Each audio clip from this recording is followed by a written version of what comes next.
terima kasih Anda masih bersama kami di Market Review. Ada beberapa data yang sudah kami siapkan, diantaranya adalah mengenai produksi dan konsumsi minyak sawit di Indonesia dalam satuan juta ton. Kami kompilasi datanya dari teman-teman Gapki pada tanggal 12 November 2020. Secara tren tentu saja menunjukkan produksi lebih tinggi jika dibandingkan dengan konsumsi. Contohnya saja untuk di bulan Mei, untuk produksi kelapa sawit di Indonesia mencapai 4 juta ton, sementara untuk konsumsinya hanya mencapai 1,4 juta ton.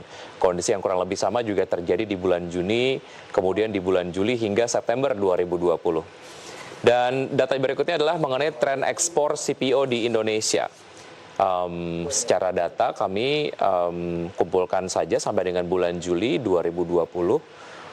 Secara kumulatif trennya menunjukkan peningkatan di bulan Juli 2020 secara nilai ekspor CPO dari Indonesia mencapai 1,86 miliar US dollar. Dan kami juga mendapatkan datanya dari teman-teman di Gapki. Dan berikutnya adalah mengenai produksi biodiesel. Dari tahun 2016 hingga tahun 2020 terus dilakukan peningkatan.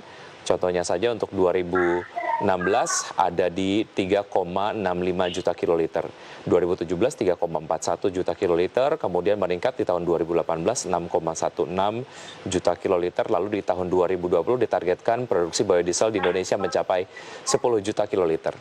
Saya lanjutkan perbincangan bersama Pak Komaydi Notonegoro, Direktur Eksekutif Reforminer Institute. Pak Komaydi, mengenai apa yang tadi kemudian disampaikan oleh Gaikindo bahwa ya mereka siap-siap saja kalau memang dihadapkan dengan dua program pemerintah yang cukup ambisius, yaitu adalah biodiesel dan juga mobil listrik. Karena secara market nggak akan memakan satu sama lain. Analisa Anda seperti apa? Melihat nampaknya sebetulnya teman-teman industri otomotif siap-siap saja.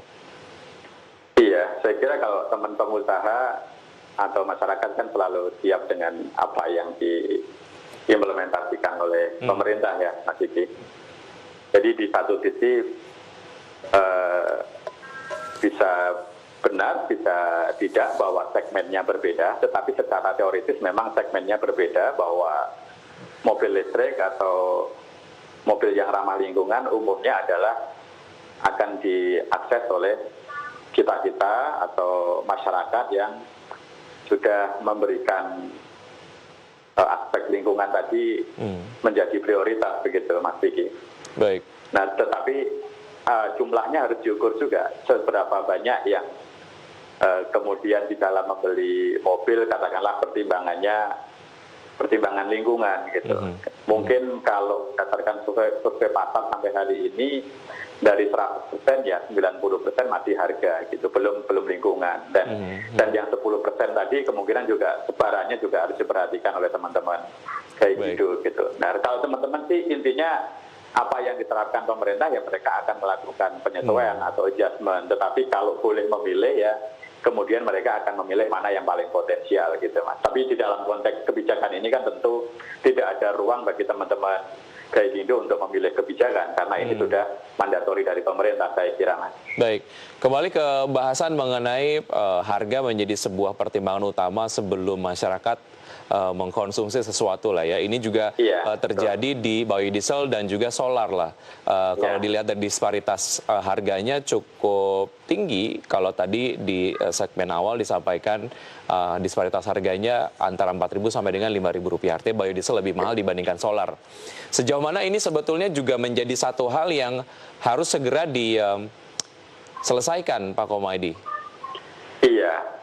Kalau Mas Diki cermati kan sebetulnya kebijakan ini bukan barang baru ya, Mas. Ini sejak era Pak SBY jilid 1, kebijakan ini sudah diinisiasi dan diimplementasikan. Jadi kalau Mas Diki ke SPBU dulu gitu ya, itu ada dua hal, ada biosolar, ada solar konvensional, Mas. Nah, yang biosolar itu yang BBN ini, yang biodiesel ini waktu itu. Nah, waktu itu ketika masih disediakan dua-duanya, itu kemudian serapannya di tahun-tahun tertentu atau bulan-bulan tertentu bahkan dilaporkan nol. Artinya masyarakat tidak berminat untuk itu. Nah, kemudian di era Pak Jokowi kan ini diperbaiki. Jadi semua solar yang ada di SPBU itu sudah dicampur dengan biodiesel gitu, Mas. Jadi sudah dicampurkan di sana sehingga tidak ada opsi. Ya siapa yang beli solar ya pasti akan membeli biodiesel gitu, Mas. Nah ini yang dilakukan oleh pemerintah sekarang itu seperti itu, sehingga disebut sebagai misalnya B30, artinya diesel yang dari sawit 30%, yang 70%-nya dari minyak konvensional. Seperti itu kira-kira yang dilakukan.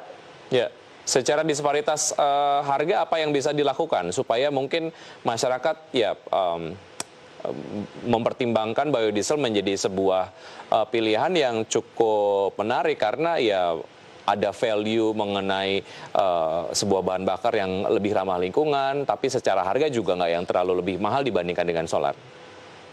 Iya, salah satu yang disampaikan atau dilakukan oleh pemerintah kan kemudian mengintervensi melalui dana sawit tadi, Mas, supaya terjaga gitu ya. Jadi produsennya juga tetap mendapatkan skala ekonominya, kemudian konsumennya juga tidak membeli terlalu tinggi. Nah ini yang instrumen-instrumen yang dilakukan oleh pemerintah, dan salah satu secara teknisnya kemudian ini di blending oleh pemerintah supaya juga tidak terlalu mahal harganya. Tapi kalau murni, kalau nanti misalnya B100, berarti kan tidak ada campurannya nih Mas, berarti kan 100% strukturnya adalah cost dari BBN itu sendiri. Nah ini yang dikhawatirkan nanti terlalu tinggi, karena kalau di pasaran internasional kalau dibandingkan dengan kondisi yang sama-sama normal itu paling enggak ada selisih 2.500 sampai 3.000 per liternya. Nah sementara sekarang ini harga minyak kan sedang turun rendah, sementara CPO sudah mulai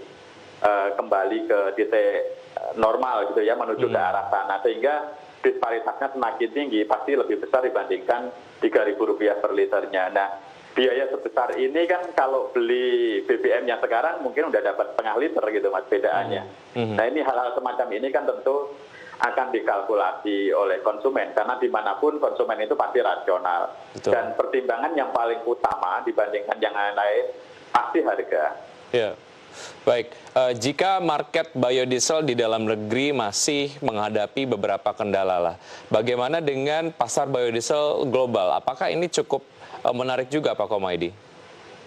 Iya, kalau lihat indikatornya kan sekarang ini mobil-mobil yang diproduksi atau yang diperjualbelikan di global, Mas, ini kan sebagian besar masih didominasi oleh mobil-mobil konvensional. Jadi setup-nya dari market atau dari sisi konsumen juga masih banyak akan menyerap BBM konvensional. Yeah. Nah dari mapping atau gambaran itu ya sebanyak apapun ketika konsumennya katakanlah masih terbatas, karena industri otomotif dan industri pengguna yang lain belum mengarah ke arah sana sebagian besar, ya tentu prospek pasarnya belum begitu besar gitu Mas. Kecuali kalau hampir semua negara punya kebijakan seperti Indonesia memandatorikan. Nah, berdasarkan review selama ini yang sudah mirip-mirip Indonesia dan sudah beberapa langkah di depannya, misalnya itu ada Brasil, ada Argentina. Tetapi ketika harga minyaknya murah, juga mereka balik lagi Mas.